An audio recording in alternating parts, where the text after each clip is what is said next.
So Ian, it's a 2-1 win at Sheffield. It's our first time we've won here since 2020, first time you've won here with us. What did you think of that performance? Oh, exceptional response to Saturday's loss. When I watched the game back on Saturday, for 70 minutes we matched one of the best teams in the league. It was just a poor first 10, and there was 10 minutes in that second half where we didn't deal with the directness, and we knew today that we'd have to deal with their directness, their first, second balls, their aerial threat in our penalty box. And exceptional response by the players to go 1-0 up after 3 minutes, 2-0 up after 7 minutes, and then have a penalty and create that. We just blew them away in that first 15-20 minutes, and you can't play at that intensity for full 45, and we knew they'd get back into it. But I was so proud of the players for that first 15-20 minutes. And yeah, that penalty makes it a lot easier, but Al's created that himself, and he scored one on Saturday, so he's still our penalty taker. After that, they came into it, and it was again quickly went into a 4-2-4. First ball had to pick up, second ball we dealt with it really well. I thought defensively we were excellent. I thought midfield we picked up loads of seconds, and even though we couldn't play, we were still trying to play at the right times. It was just playing from a little bit deeper.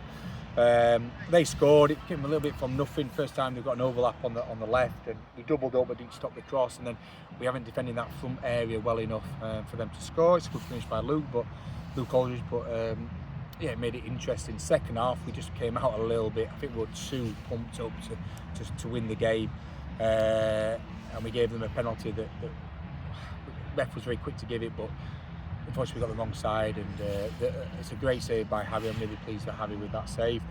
And then it was an even game for a little bit. Like Ringy showed me with 20 to go, there was hardly any shots, crosses for anyone. It was a real tense derby game, and then they just put another attacker on and another attacker on and played with a front four with one behind, and then at the end they pushed Reece up there, Reece Fielding, to make it a front five. So we had to defend, and the lads defended brilliantly. Harry's made 2 great saves. We've won first, second, we've had to block shots, and we still hit them on the counter. And another day Alex Hardwick gets that one right at the end. But in these games, when you're playing local derbies on a bank holiday money, it's who digs the deepest, and the lads dug so deep for each other. I can't be prouder for them, and I've just said in there, I said at half time, look, it's a special group here. We're very new to it as a group, and other people are using that excuse at other clubs, but there's none of that here. The lads are just working as hard as they can for each other. If they stick to that, who knows what we could do. So when we were doing so well, could have been 3-0 with that penalty. Do you think missing that penalty gave Sheffield a bit of the confidence to come back and put that free? Yeah, it did, and only the players know in their mind. And Al Hardwick again was having a great game, and it took him a little bit to recover from that. And when he recovered, he was a real handful again. But yeah, I think it just gives them a little bit of a lift, thinking, oh, we've got a chance here. We've only got to get a 2-goal deficit rather than 3. But look, he scored one Saturday. He'll score one again this season. But unfortunately, they missed theirs as well. Yeah, so Harry Garman made that penalty save today. I think it's fair to say he has made maybe the odd mistake over the last few weeks since coming back to the Steels. How happy are you feeling with such a great performance today and the penalty save? Yeah, that's the way I'm pleased with the penalty. Harry's a great shot stopper. Right? There's no question about Harry's athleticism in the net and how good he is at shot stopping. What Harry's got to learn is the other side of being a goalkeeper, the decision making, the positioning, when to come on crosses, where to position himself when the ball goes over the top, and that only comes with game time for him. But I'm so pleased because he's made that penalty save, and he's made a great save at the end. So I'm really pleased for him, and he said that, he just said I really needed that. So I'm really pleased for Harry.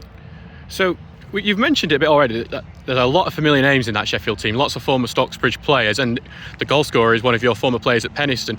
What's the challenge of playing against players that you know so well? Does it help? Does it hinder? Yeah, you like to think what you try and not do is overload our players with information about the players, because they don't know them, so you just have to give the 1 or 2 key points about their strengths and maybe areas we can exploit. You move on. 16th season as a manager. I wish I kept count how many players I've managed.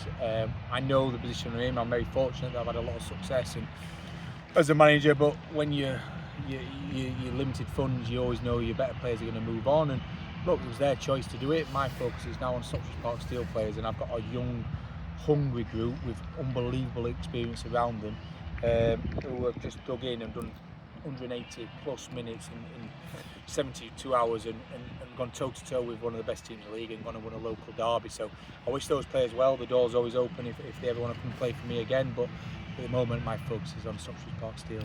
So we're back to the FA Cup next Saturday. We're against 1870 Northwich. They've won their own local derby today. The last I saw it was 4-1 against Northwich Victoria, so they'll be very pleased and very confident. What do you think of that game? Yeah, looking at them, they've obviously had a good start. They lost Saturday to Wakefield. We obviously know Wakefield, good side, but they seem very strong at home, the 100% record at home. So we'll be doing our research and planning this week, and we'll make sure we have a game plan and make sure we're ready for that game. Look, it's the FA Cup first qualifying round. The players can get a team from the National League North in the next round, so it's a great opportunity for them to enjoy a cup run alongside doing well in the league. So we'll prepare for that game like any other. We'll ignore the step and the level they're playing at. These two teams want to get a bit of FA Cup glory, and hopefully we come out on top. Thank you very much, Ian. Cheers, thank you.